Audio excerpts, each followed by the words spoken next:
importuned sexual advances or request made by an employer or superior officer or a co-worker, whether the worker is a man or woman. So anybody can be sexually harassed. You know, it is an unwelcome act. If it's anything that makes you feel uncomfortable in the workplace, it would be considered some form of harassment. Now, if it has like a sexual component to it, then that would be considered a sexual harassment. Okay, so it has to be uninvited. Yes. It has unwelcome. To be offensive. Exactly. Okay, and what are the areas? Are we looking at just comments?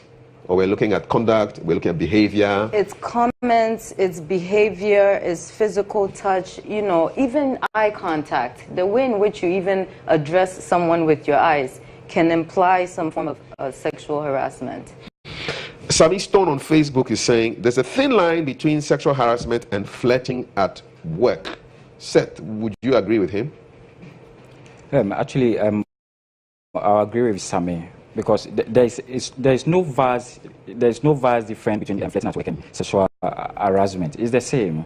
I think I would say it's equally the same, because flirting at work, as Rita has earlier said on, maybe the eye contact and other stuff. I always see sexual harassment as this. It starts with a small touches to a major touches. That is a lower concentrated level to a higher concentrated level. When the person will just come, start watch you with an eye, a kind of eye. And if proper care is actually not taken, it will advance to the higher touches or the bigger touches that I'm talking about. Okay. Let's say you are in your office, maybe a new employer, a new employee, and you are in your office, and your boss comes and just touches your shoulder. As a lady or as a man, you know that you could sense it clearly that touches, the way your boss is touching you can lead to a different issue altogether. So there's no different. One leads to the other. Okay. That's what I would say. One leads to the other. Who should be aware of sexual harassment issues in the office? Everyone should be aware, because it can happen to everyone, whether you are a superior on the high level or whether you're at the low bottom of the totem pole. It can happen to everyone, you know, but management obviously needs to be more aware at the fact that it does happen, and so they have to take proper measures to be able to solve or make employers or employees educated about sexual harassment before it even starts. So whether you're male, whether you're female, whether you're the security guard at the building, whether you're the manager, executive director, everybody should be aware, because it can happen to everyone. Rita, in some societies, people are allowed to get much more closer than others. And in our society, I mean, you sit in a trotro, you are shoulder to shoulder with people, you're sitting in a taxi with people you don't know, but you are touching them. So how do we now draw this line to say that, look, this is inappropriate and you're going beyond the bounds of where our society is structured? And I'm glad you bring that up, because we do live in an environment where we are overly friendly. You know, you go outside and even men walk around, we're holding hands. It doesn't really mean much. They could just be friends or brothers, but I think we're all adults in the sense that if someone can touch you in a way and make you feel, you just feel a little uncomfortable. It's one thing for someone to shake your hand. If you shake my hand, it's, but if you grab me by the shoulder, right? Let's say you want to make me feel comfortable in the office place. So your way of doing that is by caressing me in the back of my neck, right? That's inappropriate. We're all old enough that we know when something is uncomfortable, it feels uncomfortable, and it's inappropriate. And at that time, that's when you start documenting it. Even if you feel like, I don't know, maybe that was okay, maybe it's not. Just document it, or make the person unaware of how it's made you feel, so that they just don't do it anymore. Okay, let's look at some examples of sexual harassment. Let me just run them through, and then you can tell me whether it is harassment or not. Okay. So somebody sends me some sexual images or some videos or some GIFs. Are they harassing me? When you say somebody in the office. Okay. Yes. Could be a friend. You just say, we're on a platform, all of a sudden this image comes up. What do you think, Seth? Yeah, I think it's also a form of harassment. It's a form of harassment. Now we are living in a digital world, and so all issues have also advanced. Okay. Yeah, there has been some advancement. So I'll call it digital sexual harassment. Okay. So maybe a suggestive letter or a note or a suggestive email. Exactly. That's sexual harassment. Yes, right? Exactly. It actually takes different forms. Yeah, it can be physical, it can be emotional. Maybe you are harassing the person emotionally, sexually. As Rita said, eye contact and all other issue. You are actually affecting the person emotional intelligence. You are bribing the person intelligence in relation to sexual harassment. And to add to what Rita said, Kafui, you made a point about how we get close to each other in the society that we live in. Have you seen, I can hack someone, but the person will take it normal. But there are certain hacks which are what overhack. Let me put the word like that. An overhack, right? Overhack, yes. Okay, overhack. Okay. You have overhacked the person. The person like a deep hack, a serious hack. That's the same way someone, maybe there are certain societies, certain cultures that someone, a boss can give a subordinate a peg. It will not be offensive to the person. Okay. But a different person can also give a boss a peg. Okay. A peg, and the boss can give a different person a peg, and that then one it can go beyond the level. You feel it. You feel it. An that, overpeg. Overpeg. Okay. All right. Okay. Listen. So I go to my colleagues, and it is his workspace, and on his workspace he has some sexual images or poster on his computer or something. Is he harassing me? Of course. Is because his it's not his workspace, right? It's for a company. It is his corner of the company. But still, if it's his corner, I mean, have it on your phone. If you must look at it before you get to the office, you know. But as long as it's in a space where anyone can walk in at the office and see it, yes, that's harassment. It's uncomfortable. Okay. It makes a person uncomfortable. It should not be encouraged. It shouldn't be Exactly. encouraged. Okay, how about these jokes that people forward on WhatsApp? You know, sexual anecdotes, lewd jokes. I get it on my phone. Kafui, like as I said, we said earlier on, Rita spoke something about relationship. So it depends on the relationship that we are in. You get the point. Maybe you could send a similar message to someone. Have you seen? It's relative. Sexual harassment is actually relative. Okay. You could send the person will take it in a different meaning because of the relationship that exists between you guys. Okay. That's the way they say some jokes are expensive. Okay. It's also applied to those issues. All right, let me read a couple of messages right now. Good morning, Kaf. About sexual harassment, I think ladies harass men most, but no attention seems to be on that. And I'm strongly of the view that laws should be passed about these issues because they're making lots of noises in our ears in this country. That's David Ayite from Ash. I don't know whether it's Ashaiman or it's Ashtown or whatever. Let's see. On this issue of sexual harassment, I'm unemployed due to this situation. My boss, and you've mentioned the name of the company, and I wouldn't want to put it out for now because that would be wrong. My boss wanted to have an affair with me, and I lost my job just because I refused to give him the chance. I am a victim. Okay. So keep them coming in 024-6020-580. We're just going through the list of various scenarios just to determine what sexual harassment is or isn't, and then we'll open up the phone line so you can also call and tell us exactly what your experience is. Okay, so inappropriate sexual gestures.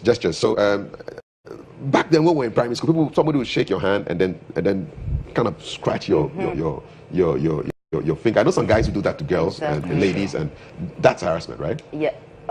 We live in a different time, you know, and even though Seth mentioned that it's relative, I think employers really need to be careful. This is why it's really important to put standards in place, right? There should probably not be any touching going on in the workplace. Handshake, yes, we all shake hands. But tickling somebody's palm, you know, it's a bit, it could be unwelcoming. Okay. Not everyone might like that, you know, so just don't do it at all. Okay, so the lady walks into my office and I go, wow. What's that? That is harassment at its best. Okay, at its best. At its best. Okay, or it's worse maybe, right? Oh, it's worse. Whistling. Exactly. Oh, wow. It's worse. Great boobs. Because even in the street, harassment. when someone does that, that's harassment. That's a classic case of harassment. Okay. That's a classic case of harassment. So there are two types that I would like to just touch on really quickly. There's There's a type of harassment that's called quid pro quo, quid pro quo, which is you do something for me and then maybe I'll give you a raise, or you know, I'll make sure that this gets swept under the rug. So transactional. Exactly. So it's a transactional you know, situation. And then there's hostile work environment. The first one that I mentioned, quid pro quo, is usually done by your superior. Supervisors do that. It's a way for them to intimidate, right, to get what they want. And then there's hostile work environment harassment, where anyone can do it. It can be your coworker, it can be a customer, a vendor, where they imply something, you know, and it's like pervasive. It makes you feel very, very uncomfortable in the workplace. So those are the two that I would like to bring attention to. But any unwelcoming act that just kind of invades your personal space, your privacy. It's harassment. Yes. Okay, Seth, let me give you this one and then you give me your verdict on it. My boss compliments me every day, calls me beautiful, Miss Ghana, Queen Elizabeth, at every opportunity. It's true, I'm very beautiful. Yeah, you got coffee right there. But I feel it's absurd because it's becoming too much. Am I being paranoid? Seth, what would you say to this person? Kafui, I'm still standing by my point. It's relative. Because as HR manager at my company, Mami, our administrator, anytime I say, hey, Mami, hey, you are looking beautiful, I like your dress, but it depends on the relationship that I have with Mami. But she says it's becoming absurd. Yes, because she thinks it's becoming too much. Exactly. Yes. So actually, it depends on the relationship. I still stand by my point that it's relative. Yes, but for her, what should she be doing? Now she says she's getting, is she becoming paranoid? It's becoming uncomfortable. Then it's uncomfortable. Then exactly. it's sexual harassment. Okay. Yes. All right. It's becoming uncomfortable. You've entered that zone of sexual harassment. Okay. We'll get to what you can do about it in a short while.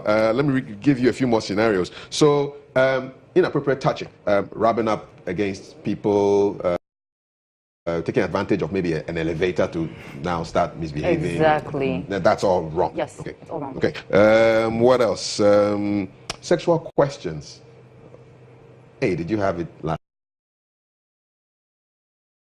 night or something? When you see the person, that's wrong. Anything that has sexual connotation to it. Yes, did you have it last night? It's not really something appropriate to even ask your colleague. But you hear these things in the office. Of course. All the time. Of course. In the form of conversation. Yes. And maybe it's some light banter. It's wrong. Exactly. It's very wrong. It's very wrong. You know, I feel like we do live in an environment where we're very comfortable and a lot of the rules are not enforced. But what if the person who is getting the comments doesn't mind? It still should not be done in the workplace.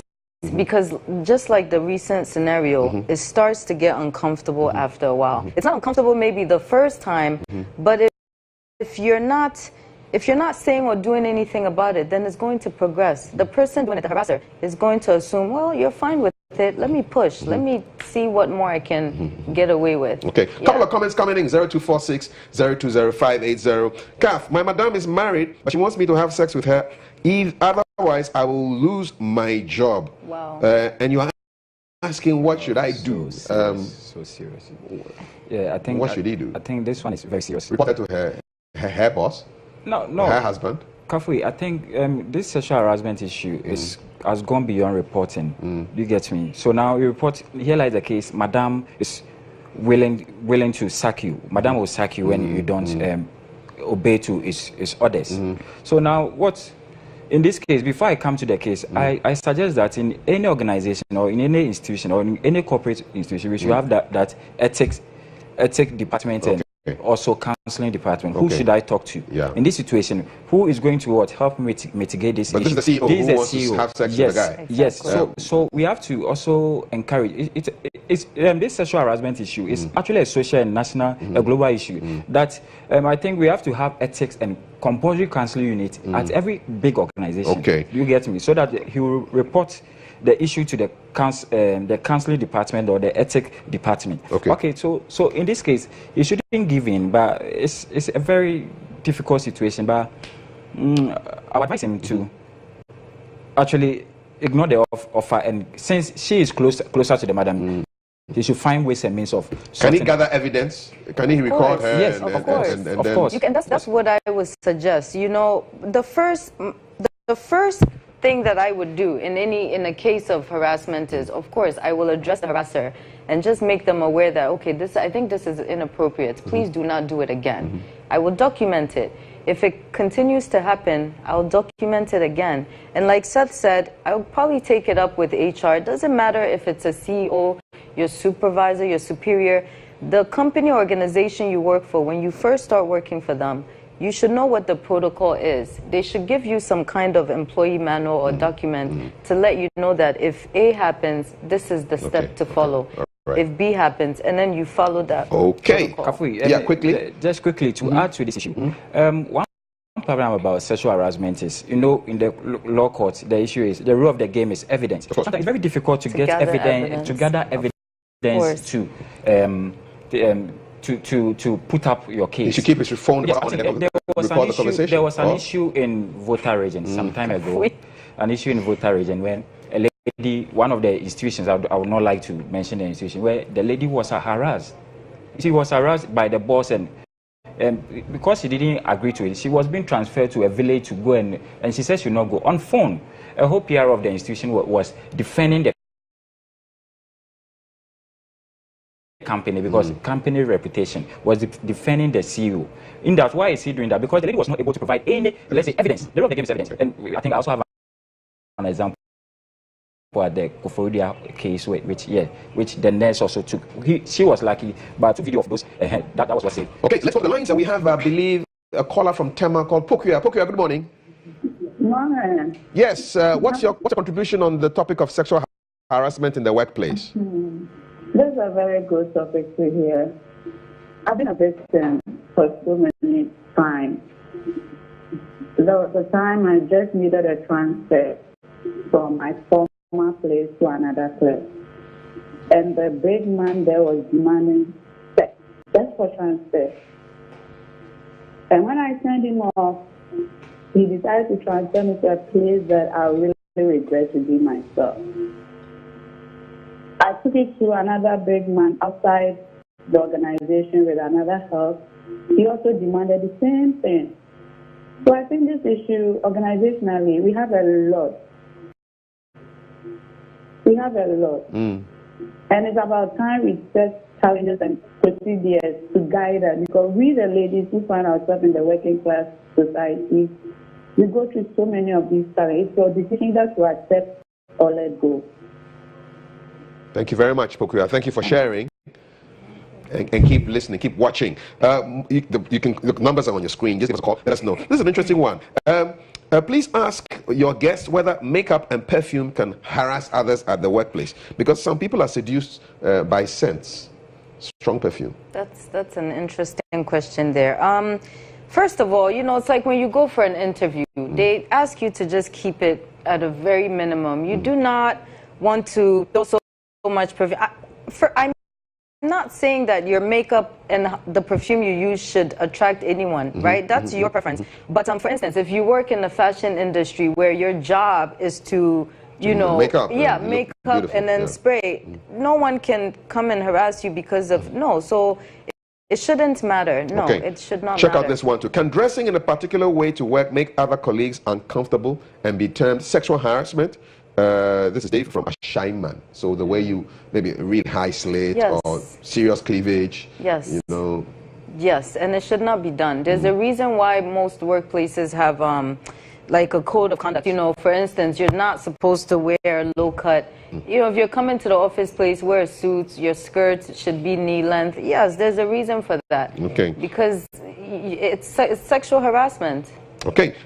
It's an interesting topic here. It says sexual harassment is very common at my workplace too. When you turn down the office, they begin to frustrate you at work. My colleagues at work who have given in to their sexual requests are given all sorts of favors at work, and it seems unfair. I'll get your comments on that after I've taken this caller. Hello, good morning. Lines are red hot. What's your name? Hi, good morning. Good morning. Nana. Nana, hi. What's on your mind? From Shaman Estate. Fantastic. Go ahead, man. Okay, I just wanted to bring this comment. I think sexual harassment has gone beyond dealing with such issues in the workplace, at the workplace. This is a national issue, and I think it should be taken up by the Legal Commission. Because if you're saying that we should set up counseling departments or whatever, these counseling departments are going to be paid by, the same company. and manipulation is key. It's something that can happen in this country of ours. So I think it's a national issue, and this should be attached to the Labour Commission. There should be something in relation to Labour Commission. When it's like that, then it's difficult for companies to, get away, and bosses and superiors getting away with such acts. So that's why I think it's gone beyond just company level. Okay, Nana, thank you very much. Thank you. Thank you, Nana. Seth, Rita, do you think it's as serious as he says it is? Yes, sure. I do think so. I think it's gotten out of hand to the point where some people probably don't realize that they are the harasser. Like, they're the ones doing it, And as he mentioned, I was going through, I was reviewing the Labor Act, and I felt there were only 3 pages that mentioned sexual harassment. And I thought, okay, there can be a bit more in here, even though it's not up companies, the way a company defines sexual harassment or what they allow and don't allow is not up to the Labor Commission to put that in place. It's up to the company to have that in place. So when you get employed by an organization, these are all questions that you should ask. Do you have a policy? Exactly. Right. Okay. You should get an employee manual that tells you exactly what to do or not to do. Okay, buyer beware. Yeah. Okay, let's take another caller on the line. Good morning. Good morning. Yes, sir. We're talking sexual harassment. What's your comment? Yeah, I want to thank you guys for sharing this topic on the TV. In fact, there are certain things that we don't pay attention to, and we just and the Bible is saying for these things, but we just play with it at workplaces. So I'm very happy you are dealing with this issue. Thanks so much. Okay, so you're just happy that we're talking about it. Good. All right. Let's see. So this issue is something from top officials to the lower ones. Our ladies at workplaces fall as victims to these things, especially the beautiful ones. Some ladies also do that to guys because not all guys can have the sight of ladies exposing their body parts in the name of fashion. To develop as a country, these are the basic things we have to work on. Hubert GHone from Akachi. And then another comment here. I used to work in this company. By then I was about 19 years old, and my boss had sex with me. He even made a white man sleep with me. To now he's been hurting me. I'd have the evidence. I don't know what to do. What should she do? She says she has evidence. This is her boss. Well, she said her boss slept with her. She got her to even sleep with somebody else. Okay. She's still working. And she's still working. Yeah, I guess so. What can she do? She has evidence. I mean, who can she report the protocol. Human resources. Okay. If there's a human resources department or her immediate supervisor, but as long as she has evidence, if this is her boss, I'm not saying just because you have evidence. Listen, we live in a world where a lot of people, even if you take it to your supervisor, they might just just brush it under the exactly, but as adults, you have to also make that decision. Is this the kind of environment I want to keep working in? People are also afraid that when they lose the job, they might not get another one. Exactly. So, yeah. Now, this is Kelly, who is a fitness coach. She says there's an elderly woman I train in her house. Anytime I have her and her husband together for a section, she wears big sports clothes. But whenever her husband is not around, she wears tight gym suits without undies. And sometimes she wears just a bra. I don't know how I can tell her I'm not comfortable with her alone. How do I go about it? So she's got different behaviors depending on who is around. When her husband is there, she wears baggy stuff. When he's not around, she gets all really nice and documented. She's documented. Yes,